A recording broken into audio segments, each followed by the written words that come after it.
అధికారులు వేగవంతం చేశారు. ఈ కేసులో ఇవాళ విచారణకు రావాలని టీటీడీ మాజీ చైర్మన్ వైవి సుబ్బారెడ్డికి నోటీసులు అందాయి. అయితే 13వ తేదీన హాజరు కాలేనని సుబ్బారెడ్డి చెప్పడంతో పోలీసులు ఇవాళ హాజరు కావాలని తెలిపారు. మరి ఇవాళైనా సుబ్బారెడ్డి హాజరవుతారా లేక మళ్ళీ డుమ్మా కొడతారా అనేది తేలాల్సి ఉంది. దీనిపై మరింత సమాచారం మా స్పెషల్ కరెస్పాండెంట్ సెల్వం అందిస్తారు.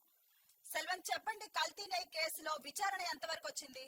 రైట్, అది ఏదైతే ప్రధానంగా మనం చెప్పుకోవాలంటే ఇటు పెను సంచలనంగా మారినటువంటి కల్తీ నెయ్యి వ్యాపారం, దీనికి సంబంధించి కూడా సిట్ అధికారులు కూడా విచారణలో దూకుడు ప్రదర్శించినటువంటి పరిస్థితి. ఈ నేపథ్యంలో గత 2 రోజుల క్రితమే మాజీ ఈఓ టీటీడీ ధర్మారెడ్డిని కూడా విచారించినటువంటి పరిస్థితి. గత 2 రోజులుగా అనేక ప్రశ్నలు కూడా ఆయన వద్దకు తీసుకెళ్లినటువంటి సిట్ ఆయన దగ్గర నుంచి కూడా చాలా కీలకమైన సమాచారాలను కూడా రాబట్టినట్టు మనకు ప్రధానంగా తెలుస్తుంది.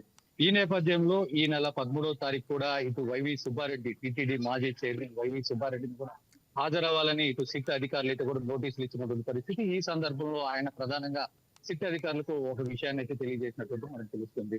13వ తేదీ నుంచి 17వ తేదీ వరకు తన స్వగృహంలో అందుబాటులో ఉంటానని అధికారులు కూడా ఇక్కడికి వచ్చి దానికి సంబంధించి ఏదైతే ఆధారాలు కావాలో అవన్నీ కూడా ఇక్కడ ప్రశ్నిస్తే ఖచ్చితంగా నేను సమాధానం చెప్తాను అని చెప్పి కూడా ఆయనకి చెప్పినటువంటి పరిస్థితి. ఈ నేపథ్యంలో సిట్ అధికారులు కూడా లేదు, కార్యాలయానికి రావాల్సిందే అని చెప్పి కూడా మనకి ప్రధానంగా చెప్తున్నాం. ఇప్పుడు మరి ఇవాళైనా వైవి సుబ్బారెడ్డి విచారణకు హాజరయ్యే అవకాశం ఉందంటారా? ప్రస్తుతానికి మనకి ఇప్పటి వరకు ఉన్న సమాచారం వరకు చూసుకుంటే ఇప్పటి వరకు ఆయన ఈ సిట్ కార్యాలయానికి అయితే చేరుకోలేదని మనం ప్రధానంగా చెప్తున్నా.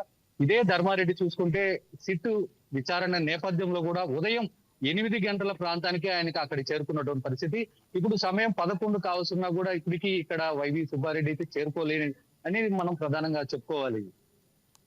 రైట్, మరి హాజరు కాకపోతే అధికారులు ఎలాంటి చర్యలు తీసుకోనున్నారు?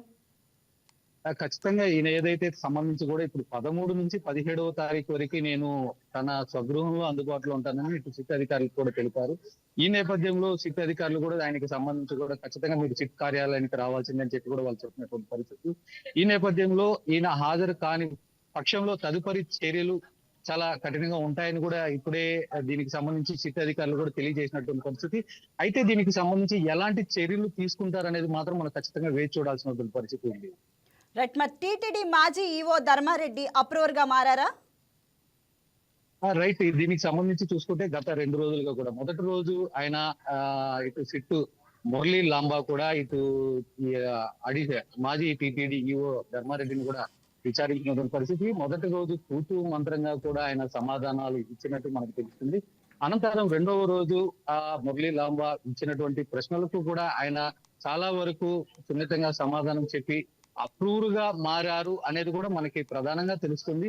బట్ అయితే దీని గురించి సంబంధించి కూడా ఇక సిట్ అధికారులు కూడా మీడియా ముందుకు వచ్చి చాలా వరకు చెప్పాల్సిన అవసరం ఉంది దీనికి సంబంధించి. Right, thank you Selvam.